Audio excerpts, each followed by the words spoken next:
Unit 3. Listening. Speaker 1.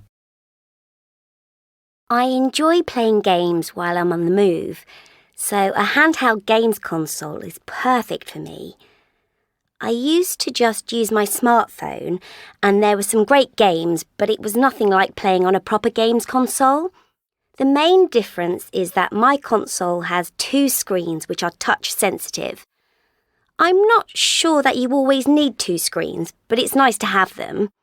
It's also got various buttons and control sticks which make games playing much more enjoyable because it gives you far better control. All in all, I would certainly recommend a handheld console for anyone who wants the ultimate games experience. Whether you are on the bus or at home, you can just plug in your headphones and lose yourself in another world.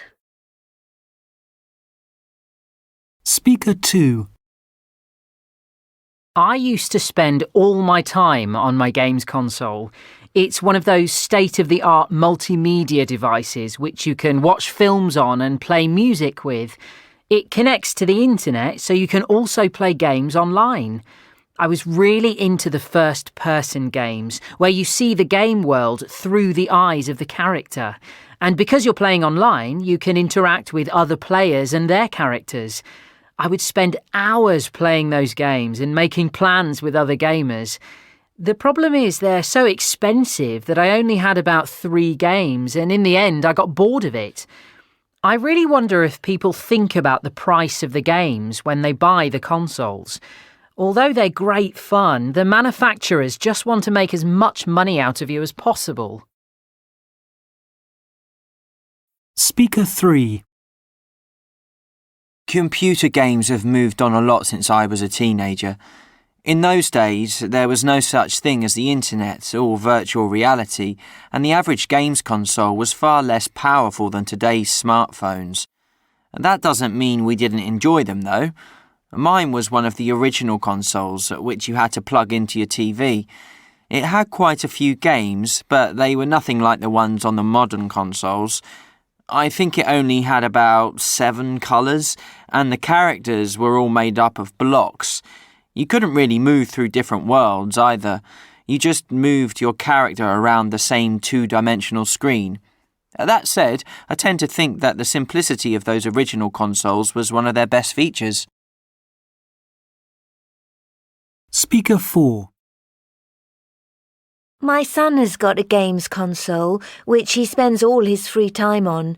I'm not particularly keen on him doing that.